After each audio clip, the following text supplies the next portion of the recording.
विवेकी है जिसने हे उपादेय का ज्ञान कर लिया है, क्या छोड़ना है क्या ग्रहण करना है, क्या करणीय है क्या अकरणीय है, क्या हे है क्या उपादेय है, जिसने यह जान लिया है वही विवेकी है।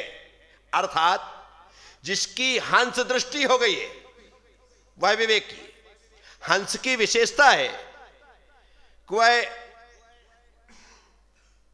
दूध और पानी मिश्रित, वह दूध उसके सामने रखा जाता है तो वह दूध को ग्रहण कर लेता है और पानी को छोड़ देता है। बस इसी तरह जो साधक है, साधना में लीन और तल्लीन है, वह सार तत्व को ग्रहण करता है और असार को छोड़ देता है।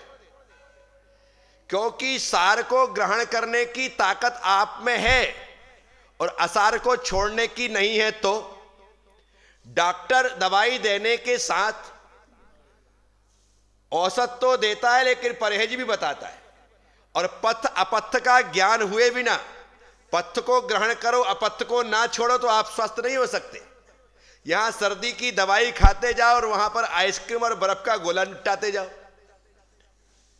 यहां पर आप सर्दी की जुकाम की दवाई लेते जाओ और वहां पर केला को खाओ और पानी पी लो, क्या होगा? पथ्य के साथ अपथ्य का त्याग जरूरी हो जाता है, औषधि के साथ परहेज बहुत जरूरी हो जाता है। इसी प्रकार से जो विवेकी है वह हेय को छोड़ता है और उपादेय को ग्रहण करता है। छोड़ना अकेला पर्याप्त नहीं है, छोड़ने के साथ ग्रहण करना जरूरी। ग्रहण करना अकेला पर्याप्त नहीं है, ग्रहण करने के साथ छोड़ना भी जरूरी। तो विवेकी वही है जो अशुभ को छोड़ करके शुभ को ग्रहण करता है, जो पाप को छोड़ करके धर्म को ग्रहण करता है। तो को जागृति ही, जागृत कौन है? तो यहां पर कहा गया है जो विवेकी है वही जागृत है। क्योंकि जो विवेकी है वह सावधान है, जो विवेकी है वह सावचेत है, जो विवेकी है वह होश में है, और जो होश में होगा वो व्यक्ति पाप नहीं करेगा। इसीलिए जागृत अवस्था होनी चाहिए। मैं बोल रहा हूं तो मुझे पता होना चाहिए मैं बोल रहा हूं, मैं देख रहा हूं तो मुझे पता होना चाहिए मैं देख रहा हूं। इसलिए विविध प्रकार के ध्यानों में एक ध्यान है, उसका नाम है साक्षी ध्यान।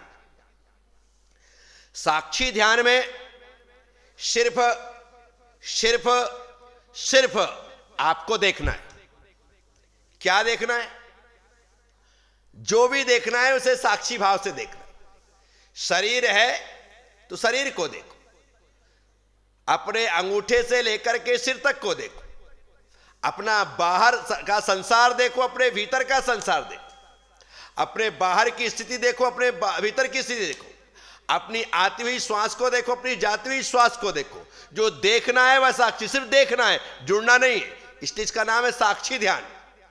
इसे आध्यात्मिक ग्रंथों में कहते हैं दृष्टा भाव।